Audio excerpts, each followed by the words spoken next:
Hello, you sentient ball of stardust. My name is Casey Davis. I'm a therapist and I'm an author of the book How to Keep House While Drowning, where I talk about ways to make it a little bit easier to take care of yourself when you're overwhelmed, stressed, have mental health issues, physical health issues, or maybe you're just in a hard season of life.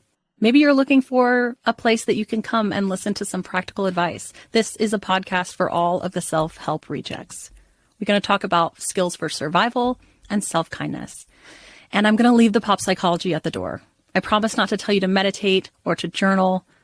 We're just going to give you some really insightful conversations with hopefully some practical advice. So I don't believe you need to pick yourself up by the bootstraps. I don't want you to just try harder, and I don't believe that laziness exists. So join me over on Struggle Care, where we can find compassionate solutions that help us function a little bit better. Wake up at Holiday Inn Express to a can't-miss breakfast that's free with every stay. Count on all the hot, fresh coffee you need and an incredible breakfast buffet that has something for everyone, like eggs, cinnamon rolls, and even hot, fresh pancakes with all the toppings you crave. Next time, do yourself a favor and stay at a Holiday Inn Express with a can't-miss breakfast that's free with every stay. So, when you wake up at Holiday Inn Express, you'll wake up happy, a part of IHG Hotels and Resorts. Stoveleg Media, igniting conversation.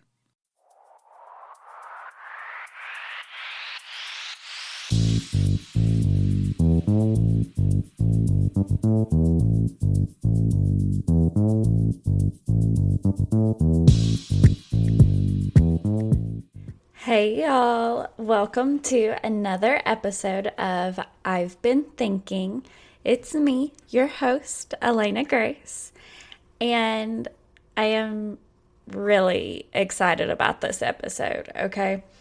So this is actually the topic that inspired me to start the journey to what would become this podcast. And I think this is a really important topic too. It is also really timely, because it's November and Thanksgiving and election, multiple levels. So today we're going to be talking about colonialism. And I'm asking the question, essentially, who said colonialism was okay? So to begin, for those who might not know exactly what colonialism entails, right? Let me lay it out for you just super quick. Colonialism is defined as control by one power over a dependent area or people.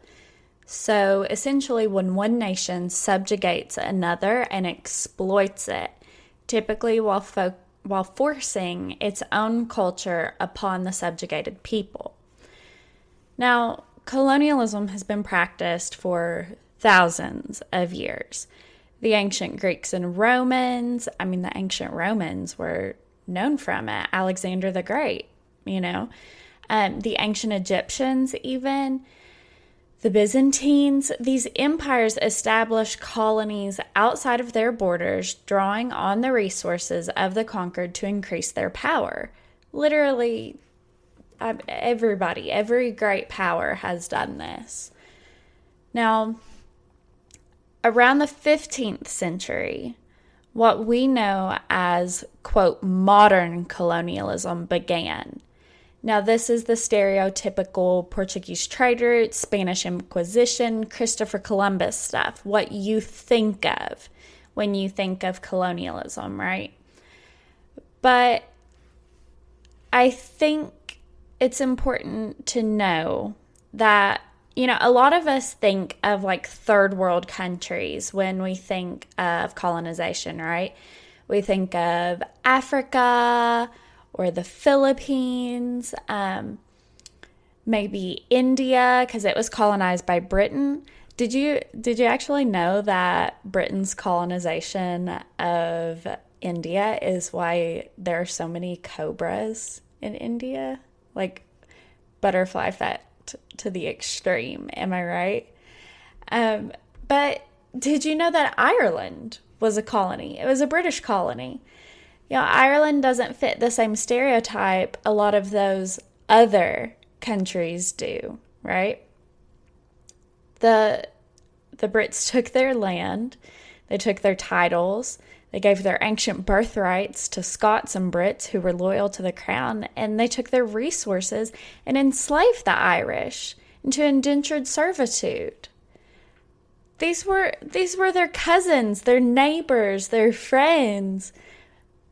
How is this justifiable?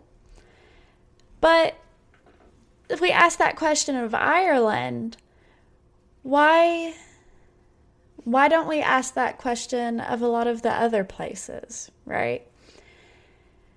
So that brings me to South America, for example. So why did the soldiers sent by Spain with Pizarro, Cortez, and Ponce de Leon, why did they go along with all of this? Why didn't they ask questions of, hey, why are we slaughtering an entire civilization? Why, I guess the soldiers were just following orders, right? We've seen that throughout history. I was just following orders. But then why did Spain go along with it? Like, why did the crown allow these kinds of atrocities to happen? Why did the people not say anything? They thought South America was full of savages. They thought that the Philippines were fine to steal from their natives. Why did the French think that it was totally fine to do in Haiti or Rwanda, or the Dutch in Nassau and Indonesia and the Cape of Good Hope? So I was thinking about this one day. It's a pretty normal thing to spend your time contemplating. And ultimately I came to this question. Why did people support this kind of violence? Why was it acceptable? Why did, when those soldiers came home from committing these atrocities against other humans, why were they lauded? And so this is me trying to answer that question, okay? So obviously, let's begin with this. In the time ranges we're talking about, race was a huge factor. Race had a lot to do with even perception of humanity. During the Enlightenment, for example, which we all know that the Enlightenment still left a lot to be desired, but during this time, racial classifications were actually used to justify enslavement of inferior races, quote unquote, aka non-whites, because using race as a determining factor in a person's humanity, which apparently existed on a scale, made a lot of people feel better about doing shitty things. Even scientists in the church agreed with this. Like, what? And then, religion also played a part as well, to the extent, especially that the colonizers were more often Christian or Muslim nations, sometimes otherwise, but they were conquerors introducing new religions into places that the Christianity or Islam had never been before, often forcing them upon the people and creating new cultural systems, which threw the native cultures just completely out the window, like throw it out and never look back. And we've seen this heavily in Africa, for example, where Christianity led many Africans to move away from traditional cultural values, and they've lost these huge pieces of their ancient culture.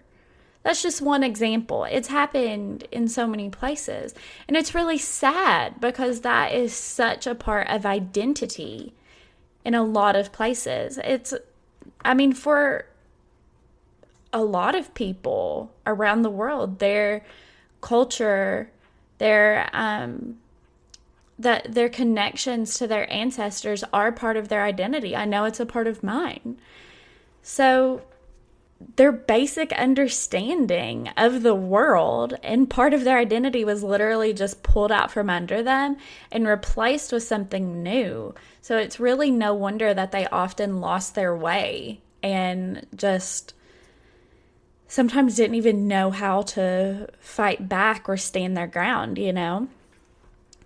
But then there's also the fact that these people didn't worship these, quote, major religions, and that made them less than in the eyes of the colonizers.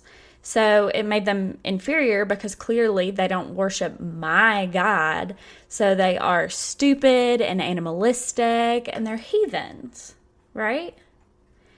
And it doesn't really matter what we do to them because they're subhuman. And plus, if we try to convert them and they don't accept because they probably didn't even know what we were talking about or what we were trying to do, and maybe they don't want to give up thousands of years of tradition and faith in one conversation, then obviously it doesn't really matter what we do to them then because they chose to be heathens. They chose to not be Christian or to not be Muslim or to not be whatever. So they're less than us. You know, we wouldn't give up our religion in a flash, but we expect them to.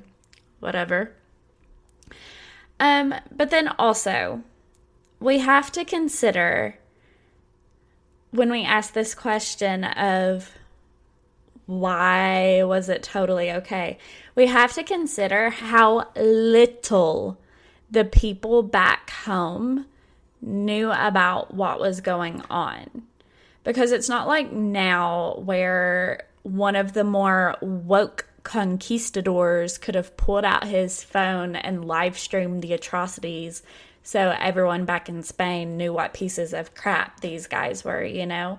We can't like film Ponce de Leon cutting somebody's hand off for not bringing him enough gold.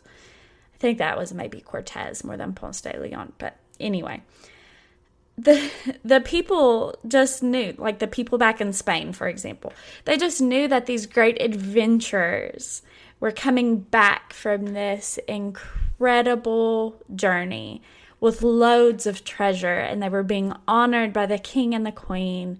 And they had stories of these savages trying to kill them, and they defended themselves so bravely. You know, they made themselves into heroes. And most of these guys probably believed that too, because to them, they had found themselves riches, and in their minds, whether they had to convince themselves of this or not, they had rid the world of nothing more than just, you know, a rodent problem, some pests. A lot of these guys maybe didn't have the education or the perspective to think of this as an atrocity against other humans, decimating an ancient civilization. And the people at home certainly didn't have all the information to be able to come to that conclusion either. There's a lot of lacking perspective and a lot of lacking information here. And all of that put together really creates this dangerous situation.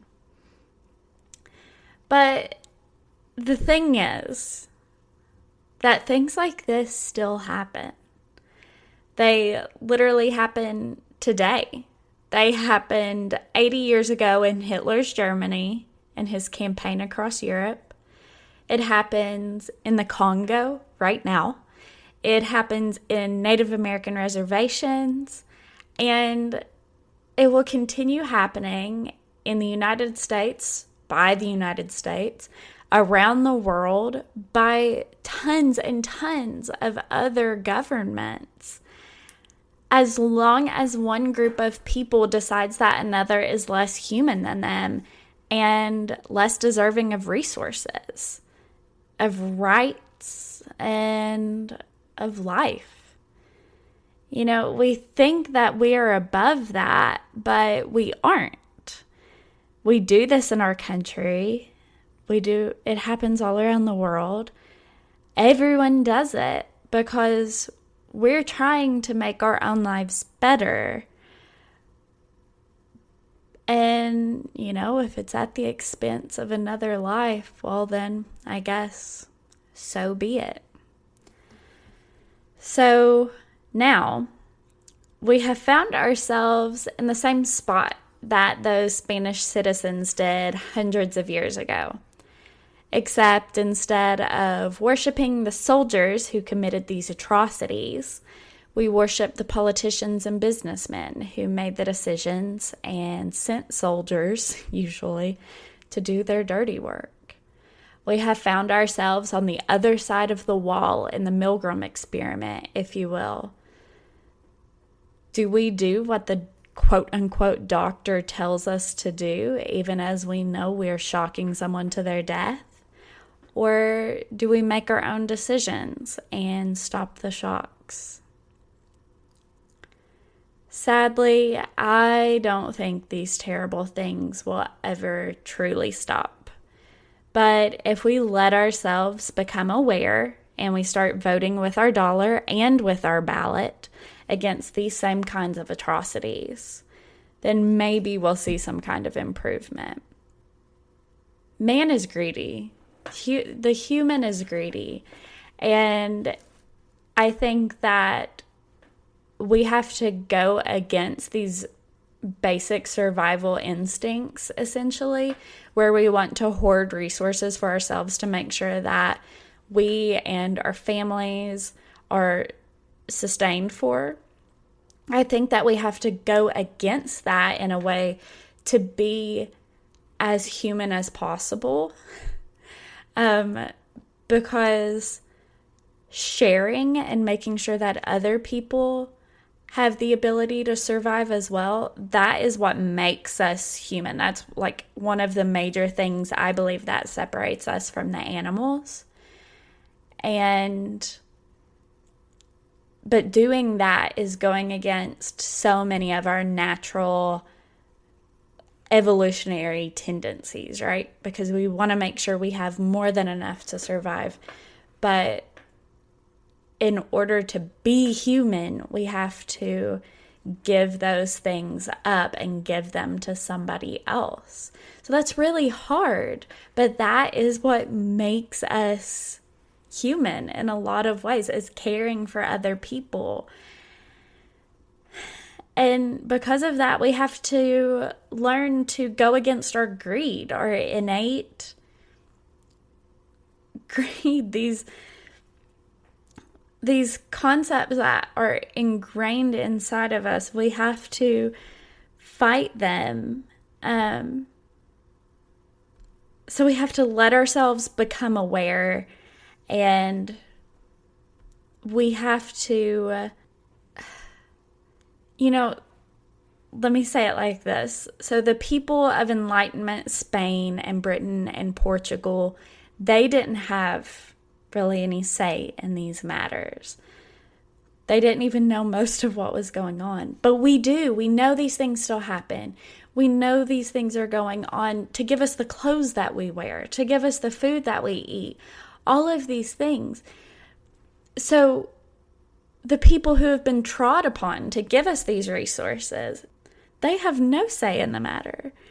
But now what we can do is, because we're aware and because we have the ability, we can amplify their voices and we can try to make things at least a little bit right. Y'all, thanks so much for listening to me today. I hope that you have enjoyed this episode. I hope that it has been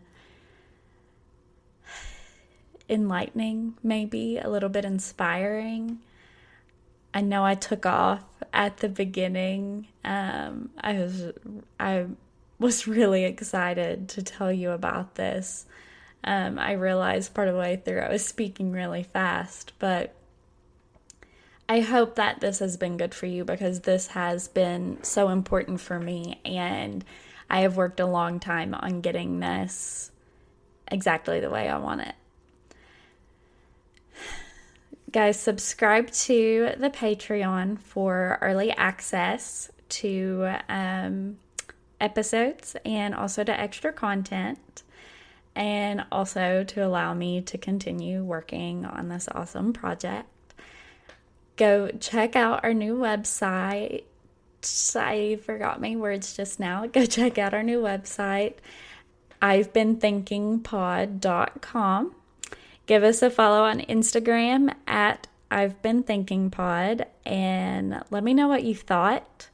And then subscribe wherever you listen, please. And if you use Apple Podcasts, definitely give us those 5 stars.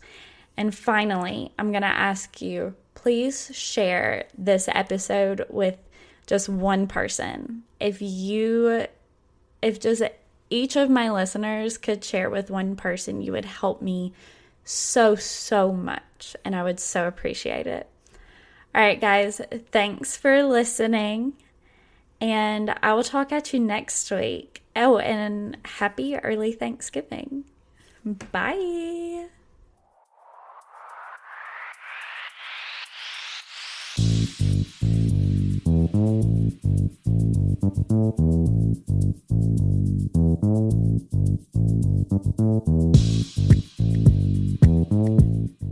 Hello, you sentient ball of stardust. My name is Casey Davis. I'm a therapist, and I'm an author of the book How to Keep House While Drowning, where I talk about ways to make it a little bit easier to take care of yourself when you're overwhelmed, stressed, have mental health issues, physical health issues, or maybe you're just in a hard season of life. Maybe you're looking for a place that you can come and listen to some practical advice. This is a podcast for all of the self-help rejects. We're going to talk about skills for survival and self-kindness. And I'm going to leave the pop psychology at the door. I promise not to tell you to meditate or to journal. We're just going to give you some really insightful conversations with hopefully some practical advice. So I don't believe you need to pick yourself up by the bootstraps. I don't want you to just try harder, and I don't believe that laziness exists. So join me over on Struggle Care, where we can find compassionate solutions that help us function a little bit better. New on Curiosity Stream. I'm James Burke. I'm going to take you on a journey through time. James Burke's visionary series returns, reimagined for our time. Now, this is all uncharted territory. The Washington Post hails Burke as one of the most intriguing minds in the Western world. The New York Times raves he careens from one great moment in history to another. Where do we want to go from here? Experience all new connections. So what's the next connection? With monthly, annual, and bundled plans, find the one that works for you at CuriosityStream.com.